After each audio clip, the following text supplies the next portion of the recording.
میرے دوستوں، دو بہت ہی گہری باتیں آپ کے سامنے پیش ہے۔ ایک تو اللہ کے نبی علیہ الصلوۃ والسلام کی روایت ہے کہ حضور پاک علیہ الصلوۃ والسلام نے فرمایا کہ قرب قیامت کی علامتوں میں سے سب سے بڑی علامت دجال کا ظہور ہے، دجال آ کر رہے گا۔ اور ایک دوسری روایت اللہ کے نبی علیہ الصلوۃ والسلام کی یہ ہے کہ حضرت سلیمان علیہ الصلوۃ والسلام کے زمانے میں جن شیاطین کو سمندروں میں، زمینوں میں بند کر دیا گیا تھا، وہ کھل جائیں گے اور ان کی سرکشی عروج پر ہوگی۔ ان دونوں روایتوں پر جتنا کم یقین مسلمانوں کو ہے، شاید کسی اور قوم کو نہیں ہوگا۔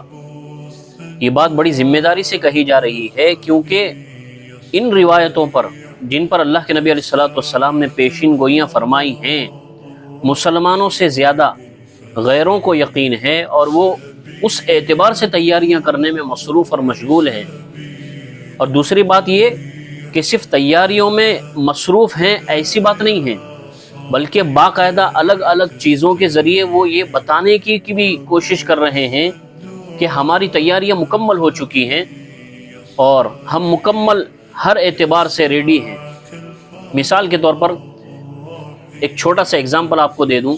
کلیش آف کلینس نام کا ایک گیم ہے۔ اس گیم کے اندر دو رول ایسے پیش کیے گئے ہیں کہ بہت ہی گہرائی کے اعتبار سے غور کیا جائے تو صاف پتہ چلتا ہے کہ بنانے والے نے کس اعتبار سے بنایا اور اس کی مینٹلٹی اور ذہنیت کیا ہے۔ اس کے اندر دو رول ہے، ایک تو دجال کا ہے، باقاعدہ دجال کے آنے کو بتایا گیا ہے، اور کہنے والوں نے یہ بتایا کہ ایک رول اس میں شیطان کا بھی نبھایا گیا ہے۔ یعنی ایک ہی گیم کے اندر شیطانی طاقت والوں نے دونوں اپنے ہدف کو اور اپنے دونوں ٹارگیٹس کو پیش کر دیا کہ ہمارا ساتھ ان کو رہے گا اور ہم ان کے سپورٹر ہیں۔ اب سوچنے والی بات تھوڑی دیر کے لیے ان مسلمانوں کی ہے جو یہ گیم بھی کھیلتے ہیں اور اس طرح کی دوسری نالج بھی رکھتے ہیں، اس کے باوجود بھی ان چیزوں سے سستی اس قدر بڑھتی جا رہی ہے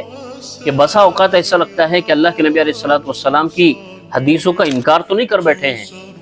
اس لیے دوستو بزرگوں، بہت سوچ سمجھ کر کام لینا چاہیے۔ زمانہ بہت تیزی سے آگے بڑھ رہا ہے، قیامت کی آئے دن نشانیاں ہمارے سامنے ظاہر ہو رہی ہیں، اور ہم سے زیادہ غیر ان پر یقین کر رہا ہے۔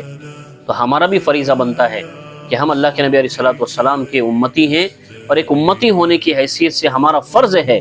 کہ ہم اللہ کے نبی علیہ الصلوۃ والسلام کے بتلائے ہوئے طریقے اور منشا کو لے کر آگے چلیں، اور اسی راستے پر چلیں جن پر اللہ کے نبی علیہ الصلوۃ والسلام نے ہمیں چلایا تھا۔